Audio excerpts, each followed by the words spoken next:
Hello, everybody. Welcome to Nintendo Power Block, episode 194, live here on Mixer and Twitch. I'm one of your hosts, Corey Deerigan. Alongside me, as always, is that retro code, Eddie V. May the fourth character be with you. The fourth character? Who's the fourth character? Whatever video game that you playing, that you can pick the four characters. Oh, well, usually the fourth character is like, yeah. For us in Ninja Turtles, it's Raphael. Fair. That's a shame that we know that one by heart. That's fair. I mean, look, it's only fair because he has the shortest range weapon. Yes. He's, clearly the slowest. He's the fastest. No, he's the slowest. He's the fastest. Donatello's slow. He's the slowest. Okay. He's the slowest. In other words, when I come down, I gotta prove you wrong. I mean, before I have Corey. it all. I have it all on my Super Nintendo Classic here. Corey, we're gonna be laughing and not even thinking about that. You're gonna be like, get him. You're gonna see the Foot Clan being thrown to the screen. I mean, that's fair. You're not wrong. But how you doing, Ed? How's your week going? I mean, we kind of had a short week before recording again. We're recording on Monday, so happy Star Wars Day, everybody! Yay. Star Wars!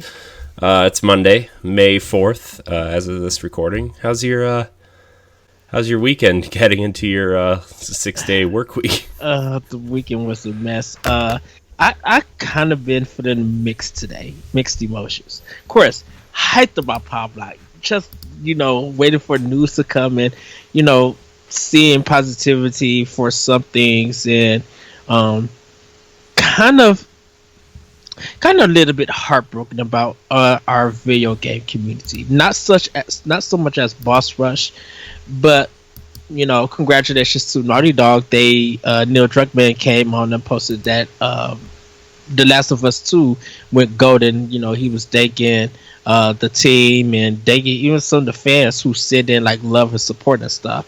And I like the fact that he said that no matter what you see, no matter what you read or whatever, to really understand what is this game about and everything that got put into it, you gotta play the game. And it was, I think VG247, one of the writers, he wrote about fan hate, and it boggles my mind that even with the news that they found some individuals who leaked it and they're still investigating, is that people are still mad at Naughty Dog for something that they didn't do. And it's sad to see that people are still upset and still hurt. I just don't understand why, definitely in this time that we're in, why people would just hate on the company or get upset about something being leaked. That you still have to play the game to experience it and stuff. I might have some problem with some Naughty Dog's games, but like I said, they are a talented team of developers. They do make some great games. Some of it story-wise sometimes to me doesn't make sense, but I don't fault them for their gameplay or anything like that. It just be some story beats.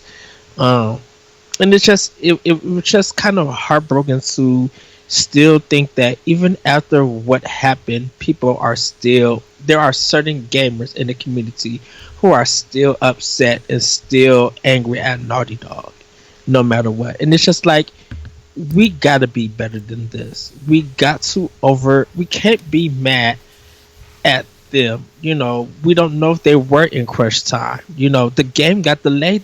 This is about the third or fourth delay that they had to do to polish stuff up. They weren't trying to crunch it or anything, because guess what? The game was ready in February, but yet they had to push it back for more polish. This COVID-19 happened. They pushed it back indefinitely so they could get some more things worked on. So, it's just sad that we still have people upset about leaks and stuff. But if it was like a Nintendo leak or it was a Microsoft leak, wouldn't nobody be mad or anything. And it's just like, you can't you cannot be mad at Naughty Dog for anything. It's good that there are still a lot of gamers who are going to support Naughty Dog by picking up The Last of Us 2. I'm planning to do hopefully within a week and a half. I'm trying to run through the whole first game so I can be ready for The Last of Us 2. Um, and it just we got to be better. I even put on my Twitter page. I was just like, come on, everybody, let's play video games and be better to all. Um, because we got to do that. We cannot be mad and be upset. If you don't want to, if you feel like you know everything about The Last of Us 2, great for you. Don't buy the game. Yeah. Don't spoil it for people who are planning to buy it and ready to play the game. Because what if Legend of Zelda Breath of the Wild 2 got spoiled? Y'all would be pissed off at the person who leaked it and not Nintendo. Hmm. So you can't do that to Naughty Dog, and you cannot outburst your anger. You're gonna buy the game or you're not. Yeah.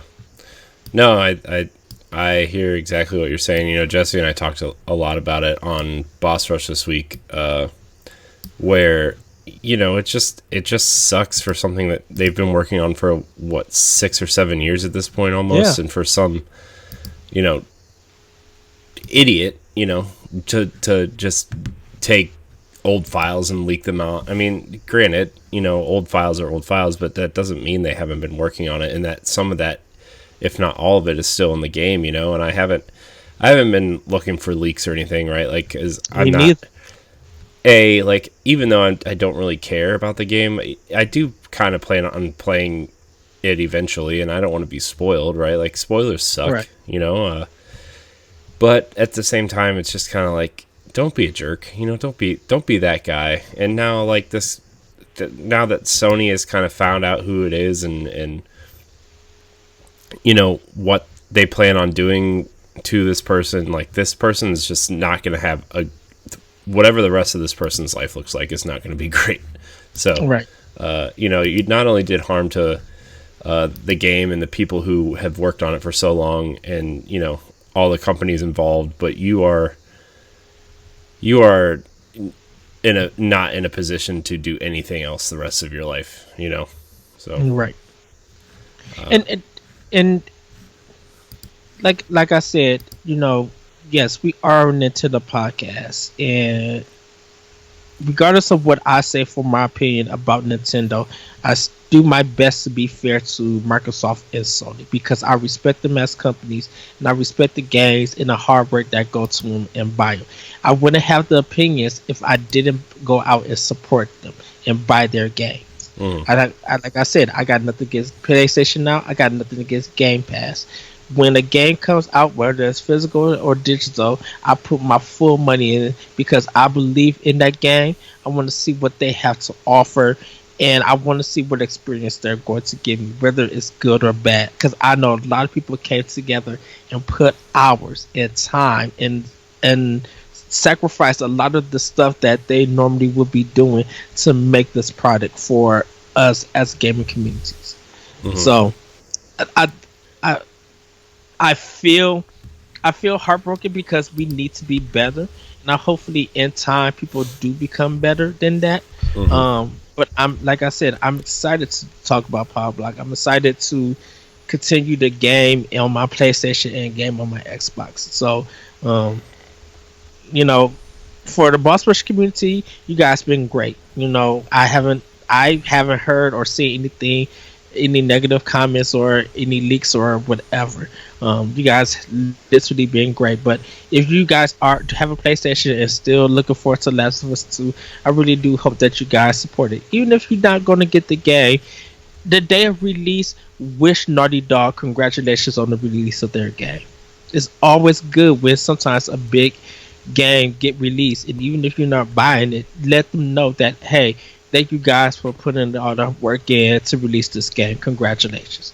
Congratulate sometimes a good company, because they've been through some ups and downs, and I think hopefully The Last of Us 2 is successful, which I think it is. Yeah. Problem. The thing is, like, I have to hurry up and be it because the Ghost of Tsushima come out on the 17th of July. And I'm just like, oh, dang it. Yeah. that's I mean that's something I want to talk about on Boss Rush next week. Is like, is Last of Us and Ghost of Tsushima too close to each other? But I mean, we're kind of in our Nontendo segment right now, obviously. But The Last of Us is, even though like we're not like super hyped for it, right? It's still a lot of people's most anticipated game of the year right now, Yeah. and And that's it just sucks that people going to look for information on the game, whether they know these leaks are out there or not, might stumble across them, and the game's going to get spoiled for them, and and it just sucks, man. right. And Sony needs, like, I don't feel like they're close to each other. I think Sony needs this to make up the time for them being quiet about PlayStation 5 and not really having any first party titles really come out. The Predator game, that might be good. I haven't heard much, but I know people have been playing it.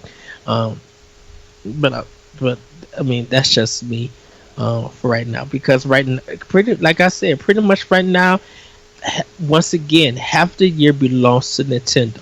Microsoft is trying to Microsoft is trying to get their marketing and everything they need for Series X. That's their main priority. Sony's trying to do the same thing, but they had a few winches thrown in their plans. They could try to get that ready. Right now, Nintendo and maybe PC is taking the charge to give people something that they need at this time. And if Sony and Microsoft come in and they crush it, and Nintendo kind of fall back and try to work on their stuff, it's still going to be a good thing for Nintendo and gaming in general, because it's going to be like, okay, yes, you guys are working on some stuff, and we're happy to work because you got the three games we want: Breath of the Wild, Breath of the Wild 2, Bayonetta 3, and Metro Prime 4. Mm-hmm. And then whatever you want to do after that is all up to you guys. Mm-hmm. Yeah. So, but the other thing, just to get out of the negative space for a minute, before we get into the real show, what did you think of the Assassin's Creed Valhalla reveal? So 'Cause I'm I know how I felt, but you weren't there when Jesse and I were talking about it. So yeah. I'm I'm excited for where they're going with it. Um, I was kind of disappointed in, I guess, the reveal, because I thought there was going to be some gameplay for it. I was hoping. well, there is on Thursday. They said they Yeah. were saving their gameplay for the Xbox Series X game Yeah. reveal stuff. So I kind of feel like, oh, this feels like it's going to be For Honor. Something about For Honor, and I guess the cutscene really made it. And then when he was just like, Odin is watching over us and stuff, and I'm like, this doesn't feel nothing Assassin's Creed, but I think it's going to work. It's just I like mean, the before. last two games really didn't feel like Assassin's Creed either, though. I mean, you said you're playing Origins right now a little bit, Yeah, and yeah. I'm playing obviously I'm playing Odyssey a lot right now, and and that's why the TV is just like, ooh, Odyssey seems different now that I'm playing on this 4K TV. And that no or Origins, and that's why I text you. I'm just like, I might have to buy Odyssey when it's on sale. yeah, For one. I think this week a lot of those games are going to be on sale after the gameplay reveal because Yeah. people will be excited for Assassin's Creed. I'm actually surprised they didn't have a sale this week. To be honest, after the reveal, because Yeah. I think a lot of people after watching that trailer would have just bought a ton of Assassin's Creed stuff. I mean, I told you I got the Origins DLC because I want to play through Yeah. that, and I even got those side-scrolling Chronicles games because I did too. I have them on. I have them on one, two. Yeah. Did they do two of them or just one? there's of them? three of them. There's three of them. There's I think I only China, got. there's China, India, and Russia. I think I got two of them. I'll have to check my one later. I, but just like you, yeah. After watching that trailer, I'm like, okay, let me jump back into Assassin's Creed, and see. And I was just like, yeah, I'm a little bit hooked back on it. There's still some. I'm like, man, I got to remember some of the gameplay stuff, because I'm just like, I was trying to do some Prince of Persia stuff, and just like this game is not Prince of Persia. I can't flip over 'em Yeah, and everything. you can in Odyssey though. Odyssey is Mhm, like even though they're structured similarly, right? Like yeah, I remember I loaded up Origins because I was like I want to see how Origins feels compared to Odyssey, and like Origins is definitely heavier, and I went to jump off like a cliff to land on the ground below just yeah, so I could get there faster. And in Odyssey, after you hit like level 15 or something, you can upgrade to that stat to like you can jump from high places and not take damage. Like that's a yeah, part of the upgrade tree. I died in Origins because I was like, oh yeah, I forgot. So yeah, yeah, it's yeah, definitely feels a lot different. yeah. And it kind of, I was just like looking at Origins because I haven't hooked up my PS4 to do it. Um, that's why I want to hook it up to my one. Looking at it, I'm just like, yeah, or Odyssey is very colorful and it stands out. Origins, like if you're not playing on 4K, it looks fine, but then when you are, I'm like, ooh, this looks a little bit bland, and I think it's because of the color palette, you being in a desert, which I can understand. Um, but yeah, I'm excited for Valhalla. I'm going to be getting it. Hopefully, I'll have my Series X and I'll play it there. It's nice that they're doing the where are they? What are they calling it now? Is it Play Anywhere, or It's did they give a name for it? well, I mean, it's still play anywhere, but are you talking just specifically about Assassin's Creed Valhalla? Yeah, like if you buy for Xbox One, you could Oh, get the upgrade. it's just the smart delivery stuff. Smart delivery. Okay. So Yeah. So yeah, I mean, I didn't that know is what the name was for that it. is really smart that Xbox or they got that out of the way for Xbox, and that's now the second third party game that's confirmed that. Obviously, Cyberpunk was the first, but Mhm.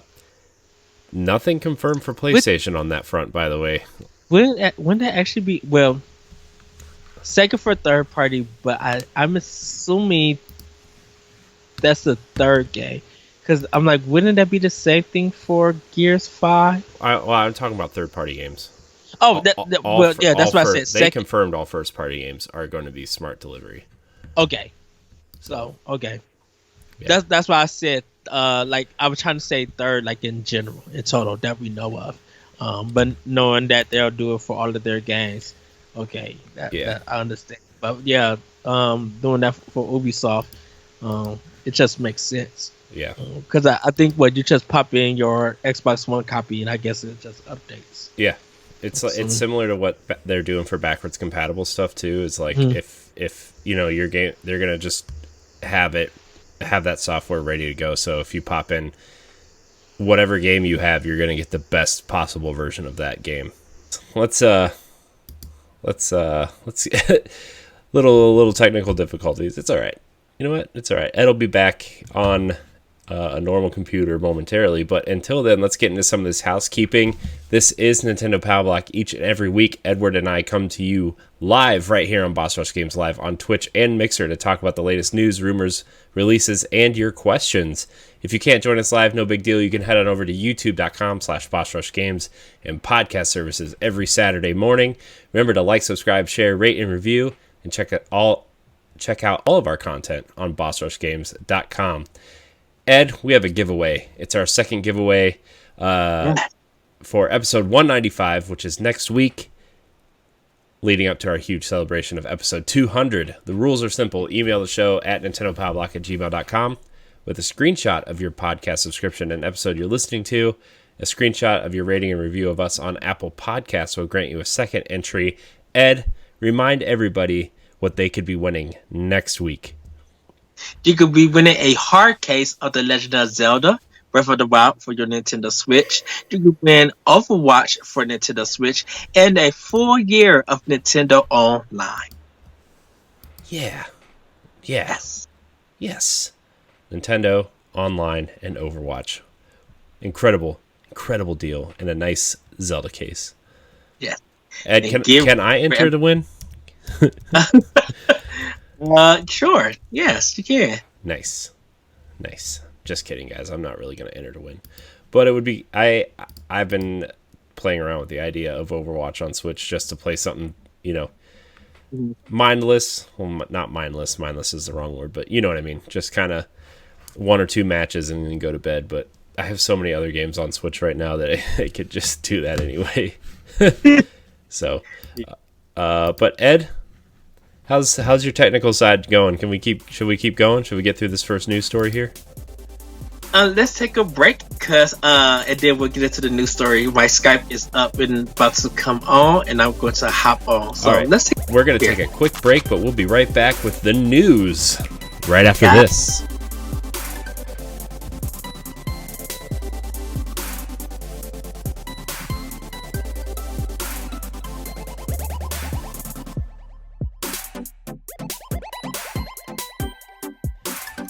We're going to get into some of this news, Ed. First off, a little bit of happy news here before we get into this negative piece of news. I didn't send this to you, but I just found it. Games I Want ported to Nintendo Switch Twitter hashtag has gone viral in Japan. I just want to... Yeah, I seen that. Yeah, I just want to lead off with some titles suggested, the leading titles on this hashtag in Japan. Metroid Fusion, Metroid Zero Mission, Xenoblade Chronicles X, Star Fox Assault, Star Fox Zero, Batten Kaitos and Batten Kaitos Origins, Skies of Arcadia Legends, Arc Rise Fantasia. I don't know what that is. Do you know what that is? Arc Rise Fantasia. Yeah, I do, but it's been a long time since I've seen it. Yeah. Phantasy Star Online, Armored Core, Super Mario Sunshine, Super Mario 64, F-Zero GX, Star Fox Adventure. Ooh, that's a decent one. The Legend of Zelda, Skyward Sword, The Legend of Zelda Twilight Princess, The Legend of Zelda Wind Waker, HD, Golden Sun. There's 3 or 4 titles there. Disney Universe, surprisingly, is one of them. I think it was like a multiplayer game, kind of like Little Big Planet before Disney Infinity took off, where you kind of had your own little characters that you could dress up in Disney costumes. Gotcha. Wipeout the game, Super Mario 3D World, Super Mario Galaxy 1 and 2. Also, Fire Emblem Awakening, Fire Emblem Fates, Portal 1 and 2, Dishonored 1 and 2, Fallout 3 New Vegas, and 4 with all DLC on cart, please. That's all trending in Japan. So that was a happy piece of news there. What do you think about that list? I think that's a pretty good list. I mean, obviously there's a lot more, but... Yeah, really great list. When you mentioned Armored Core, I'm like, hey, Armored Core never came to a Nintendo console. But they do got David Next Machina. Yeah. Just saying. I can see it happen. I can see it. Yeah. So it's a pretty good list there. So yes. But I thought that was pretty interesting that hashtag was trending in Japan of all places. So, right. But anyways, let's get into this next piece of news here. This one's a much bigger deal. Massive Nintendo leak reveals all about the Wii generation, source code, design files, and much, much more. Also includes footage of Nintendo 64 demos, which have surfaced online. Yeah, this is a pretty big leak. There's apparently been another massive Nintendo leak. We didn't talk about it, but a bunch of Nintendo accounts got hacked last week with unauthorized sign-ins. So you can no longer sign into your Nintendo account with your Nintendo Network ID. You must sign in with a secure email address, and they also have two-point authentication set up that you should probably do if you haven't already. But there's apparently been another massive Nintendo leak, but there's no need to worry about it spoiling the surprise for anyone, as the findings have nothing to do with Japanese company's current generation of gaming. Reset Era user by the name of Ethereos explains what exactly all the fuss is about. Quote, as you may be aware, in the last few weeks in 4chan, multiple Nintendo-related old things have been leaking, starting with old Pokemon debug ROMs and source code. That was also another interesting thing we never talked about. The apparent fourth original Pokemon game, Pokemon Pink, apparently leaked. Let's see. Old Pokemon debug ROMs and source code. Then the most recent 3DS debug ROMs. Then keys for all consoles up until the DSi. And now the biggest of them all, a full source code, design files, documentation, and pretty much everything used to create the revolution, aka the Wii. So how did this happen? The servers of brought on were supposedly hacked. This company was hired by Nintendo during the Wii generation to develop both hardware and software. The same post goes on to explain how, quote, the biggest and craziest thing about the leak are the data sheets, block diagram, the Verilog files, and for every component. So they pretty much could break down the Wii down to the most, microscopic piece of software and hardware, down to the numbers. So pretty big stuff. There's even some, quote, GameCube and iQ stuff within the same leak, and below is footage of one of many Nintendo 64 demos that have now been uploaded online. This is believed to be a demo ROM used by Nintendo to test the system. It's called Mirror House Cornflakes. So I don't know if you watched that demo, but it's pretty stupid. I'm so glad this game does not exist. So pretty massive leak. This just sounds very Nintendo, Some people have been at home bored, so they probably been trying to hack stuff to see what they could get and what they can't get. Since there's really nobody at the building to stop it or anything. Yeah. Do you think this is a big deal? I mean, do you think this is how do you feel about this? Do you think this is something to worry about, or? I don't have a feeling, it's nothing for me to really worry about, or even Nintendo should worry about, because you hacked in and you got old information, but I mean, this information is 15 years old at this point. Right. Can't believe I'm saying the Wii is 15 years old, but right. And Nintendo's just we'll find whoever we need to find and sue the tail off of them. You hacked in and got old data. Don't nobody play a GameCube, and by the time the specs came out for these original systems, someone like Digital Foundry could have got those specs and built a PC that would run the same thing or even better.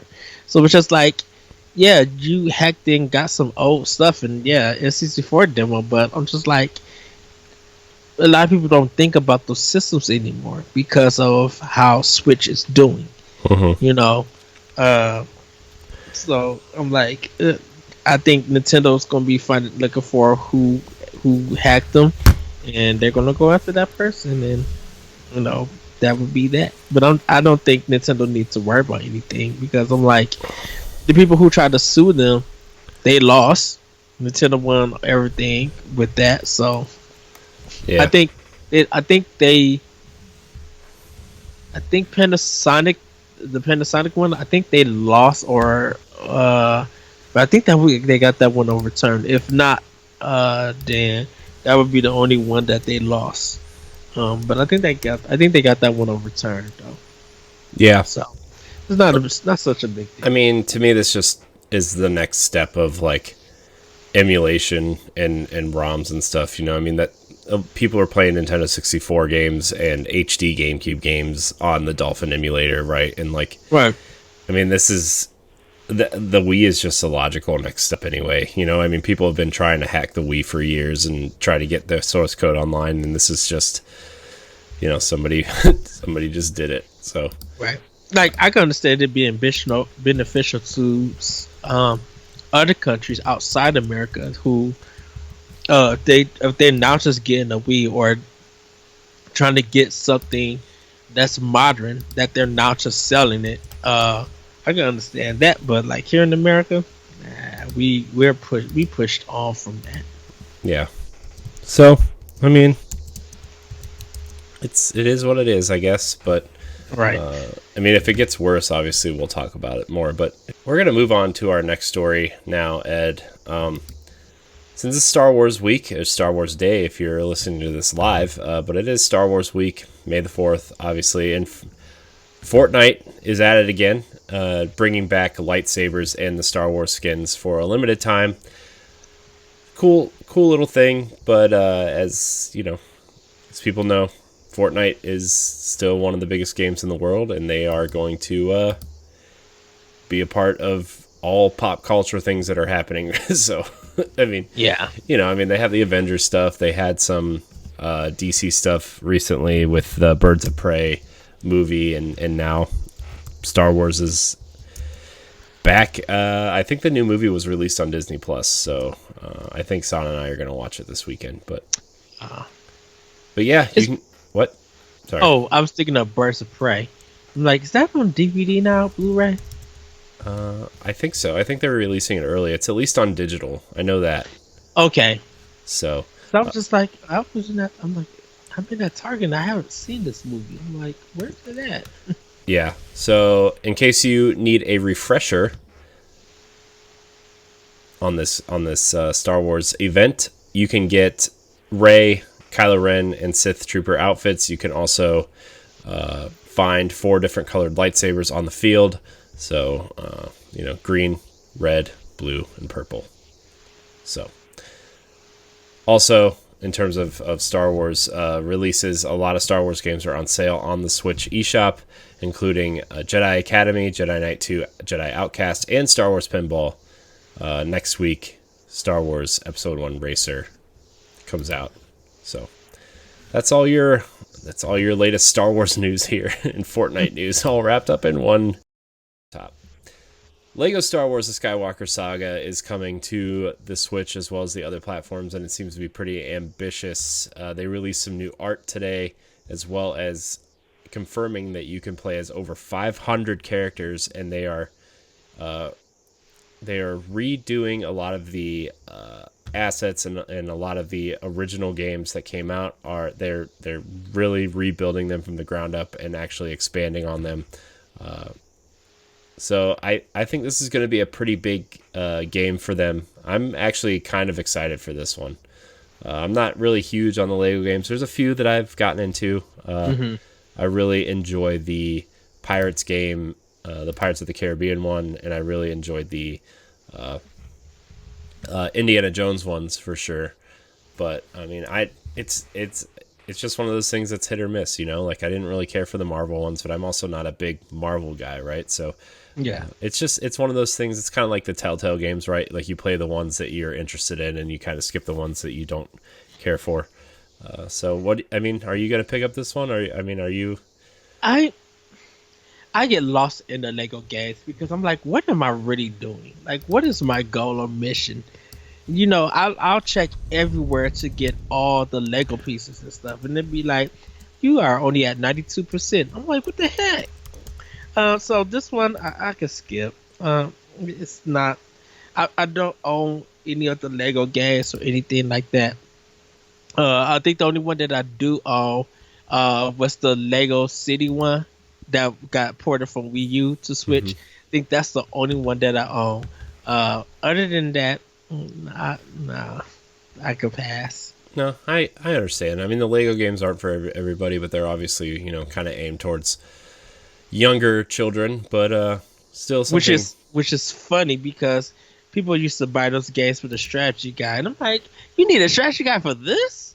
Nah. I mean, you gotta collect those studs. You gotta but the collect kids those can't characters. read. That's not my fault. I didn't. I'm just saying. I'm like, you buying a strategy guide for a kid who can't read. Yeah, I don't know, man. I didn't make this up. I'm just telling you what's happening. So, I'm just saying. I'm just here to deliver the news, Ed. Okay. I'm just here to talk about games, and this was something that came up. So I know. Just saying. So if you're looking forward to the Skywalker Saga, was there a release date? Did we? Yeah, it's coming out soon. You'll buy it when it comes out, or when there's a sale. I don't know. So we're gonna get into our last story here on the news. Not really a big news story, but still something worth checking out. The Nintendo more leaked documents. More leaked documents show why Nintendo uses friend codes instead of screen names. One of the more noticeable differences when playing online on a Nintendo console as opposed to its rival systems is the lack of screen names, whereas Xbox Lobby is full and brim of people called, XOX Dark Destroyer 782 and the like. Nintendo players are forced to remain rather plain with a friend code with a system in place of unique and player-designed usernames.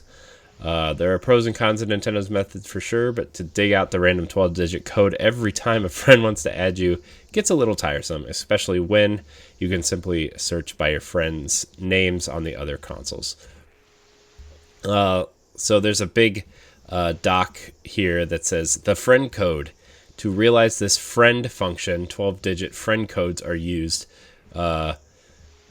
At first, there were opinions that instead of 12-digit numbers, a freely chosen screen name would be better. Problems with using screen names include there's a high probability of duplicate screen names. When this happens, multiple re-entries are required. Conflicts with, quote, simple principle. It's possible to guess someone's screen name by trying different variations of their actual name. It conflicts with the comfortable principle. So these are Nintendo developer notes, and this looks like a 2003 PowerPoint presentation. So, Wow.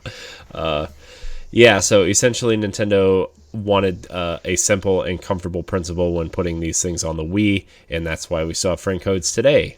So Yeah. And awesome. I know they just want to make it more safety and more secure. You don't want you kind of don't want swatting to happen and stuff, and you don't want different people fighting out your name, and then you get threatened and things like that. I think at that time there was a lot of bad and negative stuff with online gaming from different people, and I think Nintendo's just like, we don't want to be having that for our platform, because we want to make games for everybody, but we want stuff to be safe. Yes, it is annoying for some things, but I'm like, we rather be safe and annoying than just easy and about and then have all of these problems. Yeah, I mean, I still think the friend code is pretty annoying, but I mean, at the same time,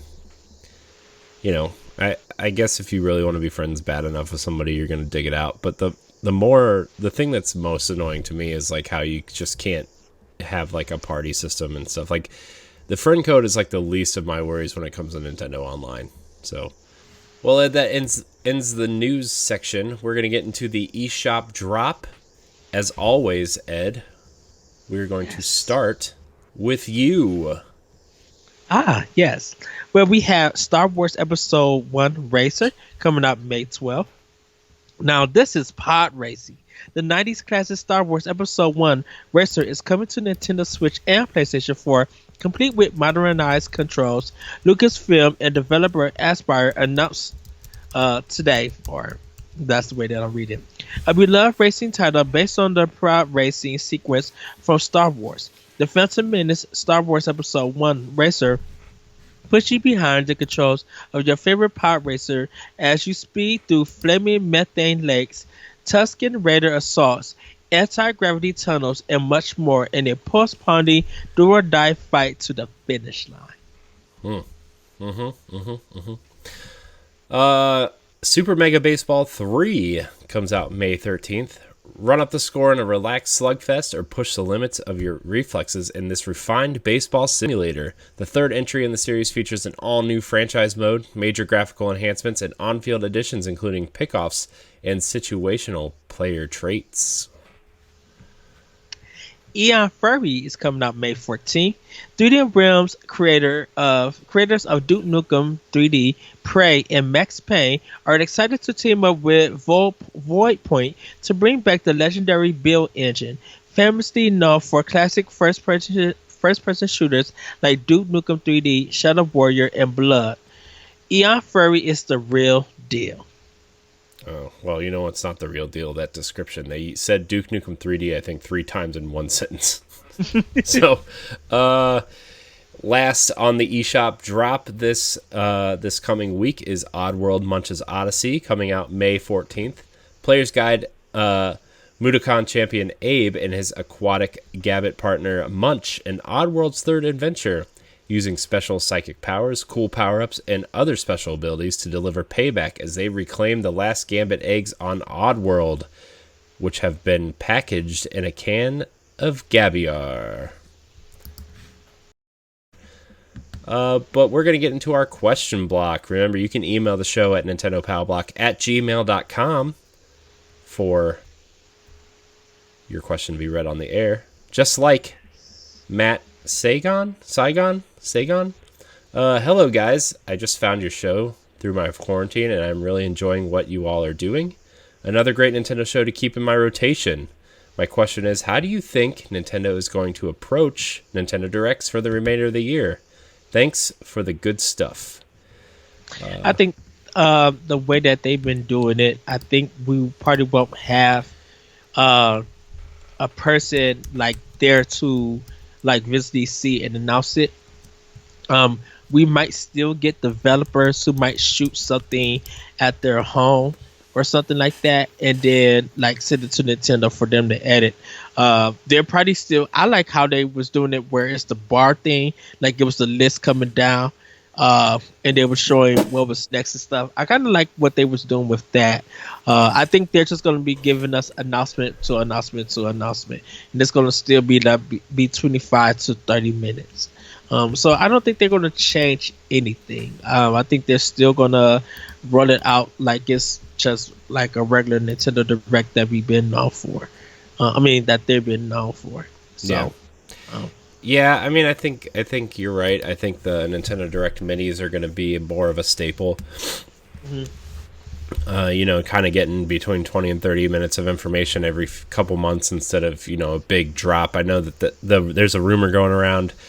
We didn't touch on it in the news because there's no real source to it, but that Nintendo won't have a June Direct where they would have one at E3. So, I feel like maybe they'll have one either towards the end of May or towards the end of June or beginning of July, just to give us a quick look at their fall lineup. I mean, we know games that are coming out through July at this point. Yes. So, I mean, they really don't need a Direct, but it would be nice to have one, sometime in July, beginning of August, to lay out their fall plans. Just because we don't really know what's coming out after July. It's just... I would really like to know what to be excited for this fall, and I know they might go light this fall. They're either going to go really light this fall, like with the Mario 35th anniversary stuff. I mean, not that that's light stuff, but... or they're going to bring some heavy hitters to try to compete with Xbox and PlayStation. I think it's going to be the former. I think a 35th anniversary stuff is going to be a big smash hit. I think a lot of people have a lot of fondness for Mario 64 and Mario Galaxy specifically. Mm-hmm. I also am looking forward to Mario 3D World if that ends up coming. But possibility, we may get more EA stuff. And I think if EA can bring more games to Switch, I think it'll be very interesting. Of course, we're going to get ports and first party games, and we'll get some indie games and stuff. I think we're going to see... Oh, sorry. Oh, no, go ahead. Oh, I think we're going to see some third party ports of stuff, like you said, from EA. And there was a small rumor floating around that Assassin's Creed... Ezio Collection is going to come to Switch as well. That makes sense, right? 2 years ago we got Assassin's Creed 3 remastered. Yes. Last year we got the Rogue Collection. I mean, if you're going to put older game that series on Switch, I think the older games is the way to go. So, everybody likes Ezio in that collection. So, yeah. I kind of, I think Capcom and Konami will have something. I think Bandai Namco will have something. I think we'll get our Japanese games, but from our American developers, I think Bethesda probably will be ready to go with Doom Eternal. because we don't have a concrete date for that. That may be one of the leading games for the fall because I don't feel like it's the right time to bring that game in the summer. Yeah, Like, I think. Well, speaking of Bethesda, I think that you could see a Fallout port similar to yeah, the because Iron Galaxy's been kind of quiet recently. They did the Skyrim port, and they also did they did something else fairly recently. Also, not for Bethesda, but for who did they do it for? I forget. They did something very recently for Switch that was pretty well received as a good port. So I think you could see them port one of the Fallout games. I'm assuming 3 or New Vegas. Probably 3. I'm assuming because Bethesda. I mean, they've been very unaccepting of how well everybody likes New Vegas since it was Obsidian and not them, right? Mm-hmm. And I think 4 is too big of a game for them to push on the Switch, so I think Fallout 3 is actually a good candidate for them to port over. yeah. I think we'll probably get definitely limited run games, Nicholas games.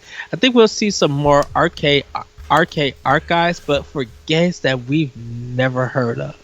And arcade games that bit in Japan that'll be coming over here. Well, there's been some SNK game Neo Geo Pocket Color games making their way over to Switch, so it'd be really interesting to see those companies bring those games over too. You know, I have a feeling like if Nintendo and Konami could just talk, I'm like, bring Silent Hill to Switch, because I think with the HD Rumble, I think they really could. I'm like, if you could fuse Silent Hill and Metroid Prime together, more Metroid Prime 3 than anything else, like doing the hand stuff with and gestures with that. I really think that could be really creepy. And I think a lot of people would be like, what is this craziness? Well, it's a Silent Hill game, so I'll try it. No, it don't have to be a Pachinko game, but I'm like, really bring something Konami to Switch, because I think people are willing to be like, oh, Konami got something on Switch, I'll buy it there.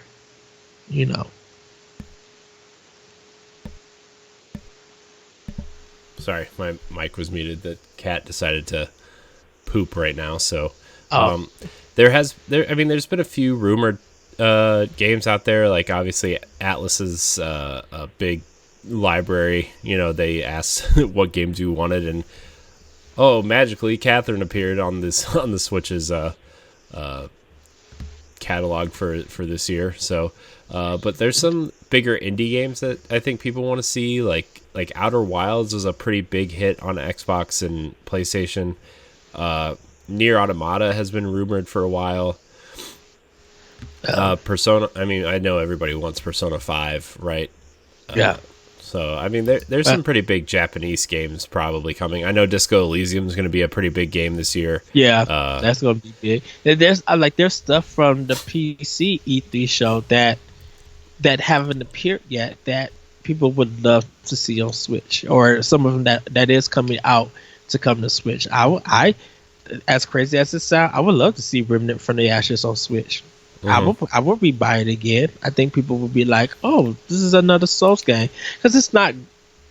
It's graphically okay. But it's not too impressive or anything. But I think a lot of people will play it there, also, because it was well received. So I'm just like, well, why not? Mm-hmm. To bring it there. So I think, like I said, there's going to be some ports, arcade games, and there's some first party stuff, and what they did with good job, how Nintendo published some indie games, I would love to see more of that. That they reached out and published some indie titles with some, or let indie developers work on their IP. Look how well Cadence of Hyrule did, right? That was such a cool, smart little thing that they did. Yeah. So also another big one that is rumored. I don't know how likely it is, but Respawn is assessing their titles to put on Switch right now, and the leading one right now is Apex Legends. So They also mentioned Star Wars Jedi Fallen Order on here, but I think that game is pretty. I don't know. Actually, I could actually see Jedi Fallen Order on Switch more than something like Titanfall. Although I think Titanfall 2 would be preferred. At this point, but we'll see. So I'm scrolling through this Nintendo Life list of ports they want to see, but yeah, I think Nintendo's got a pretty strong year ahead of them in terms of third parties and indies and stuff. I just want to know what their first party's putting out. So hey, and people will still hold the Nintendo Directs higher than anything else. Yeah. So our last question here comes from Greg Osterman III. He asks, what do you think will happen with announcements this summer without E3, Gamescom, and PAX? What do you see from all companies? I think Jesse and I talked about this actually on the Jeff Keighley thing on Arsenal X. No, we were talking about how I really liked the last Inside Xbox because it cut out all the things I hated about it. The overproduced kind of acting, like the acted hype and stuff. Like it cut all that out, and it just felt way more real and at home. And natural is a great word for it. And like that's what I really loved about it. And I think this is an opportunity for someone like Xbox to really hone that in and really deliver a really quality connected experience for that. I think Xbox has the strongest I think, like I told Jesse, I think Xbox is in a perfect storm right now where everything is going their way. They have Game Pass, they have strong third party support, they have a new Halo game for launch. They have an awesome Hellblade game coming. Like like I said in the chat when you guys was talking, I was at work and I was sitting in the chat stuff. I was just like, it's not that it's working in their favor. Xbox need this.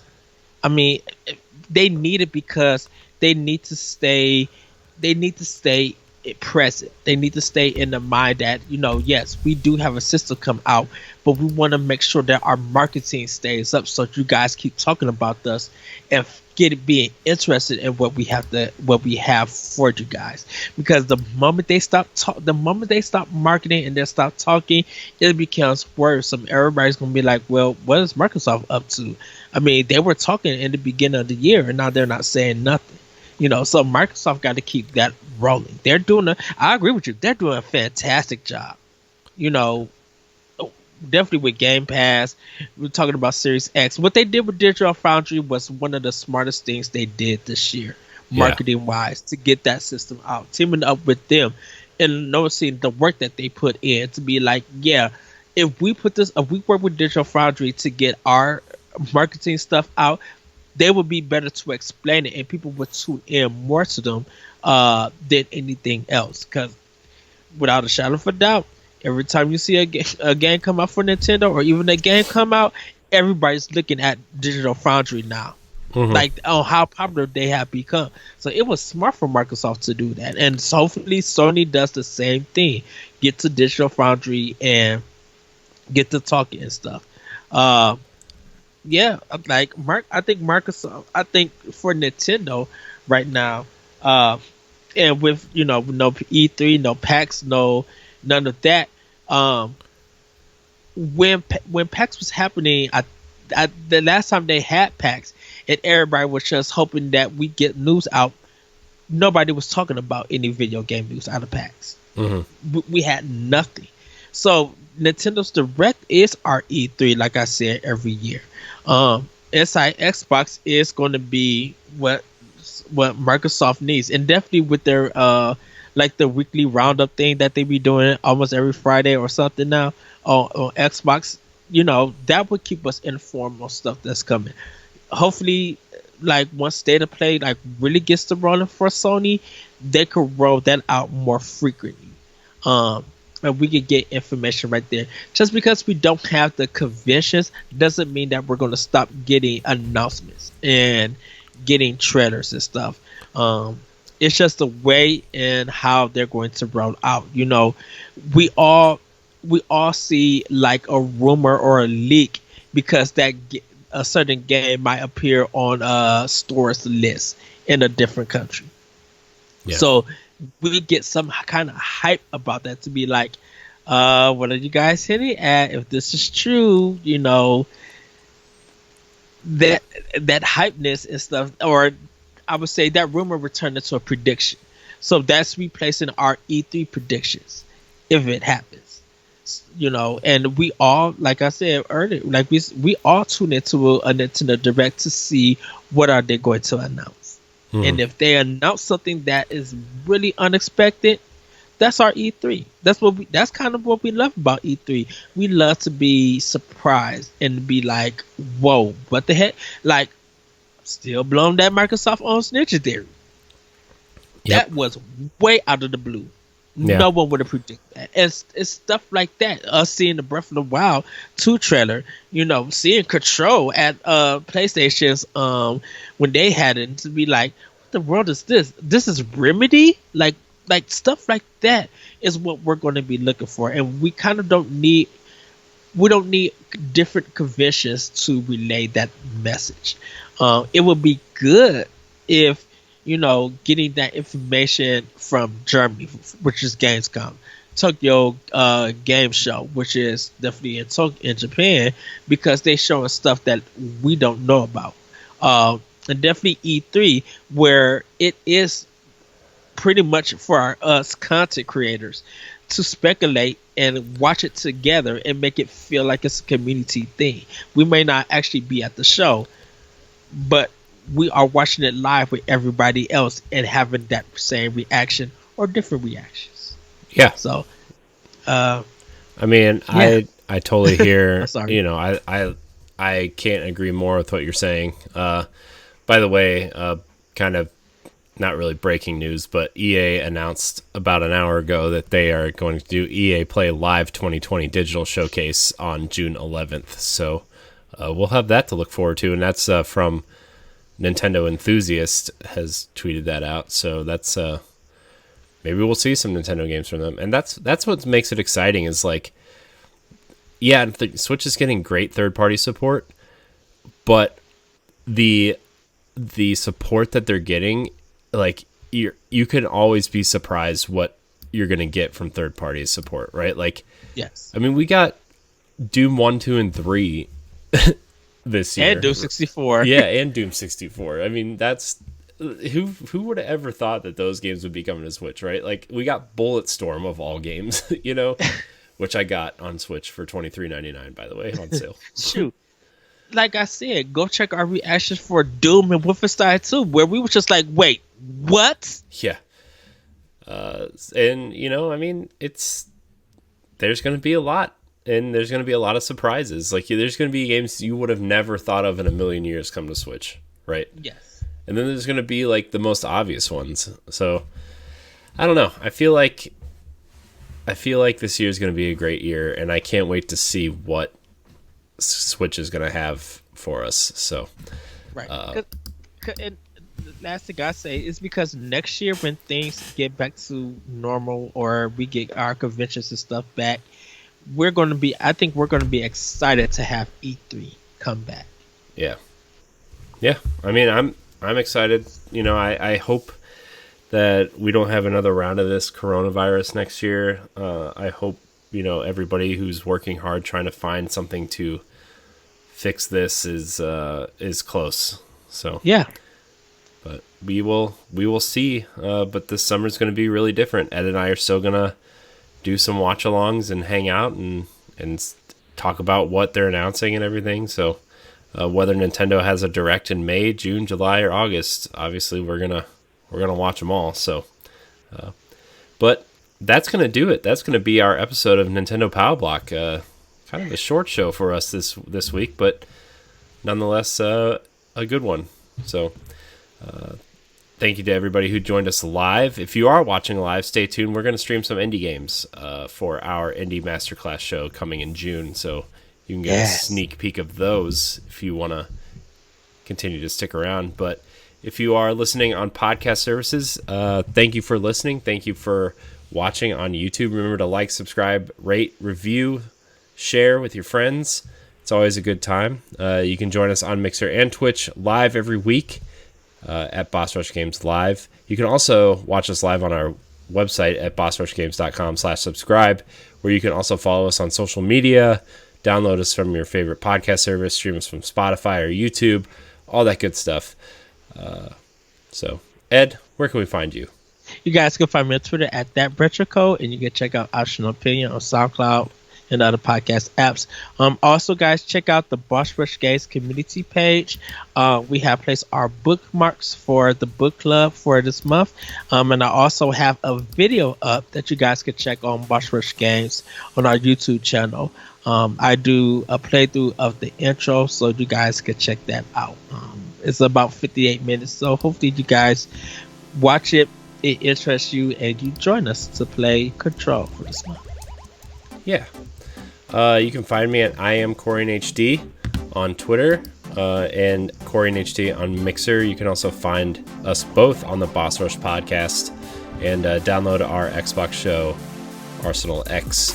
You can find all of our content on bossrushgames.com. You can also subscribe to our YouTube page at youtube.com/bossrushgames and follow us on Twitter at PowBlockPodcast.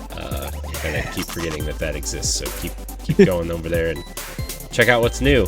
Thank you guys so much for watching and or listening. And until next week, we love you. Bye, everybody. Woohoo!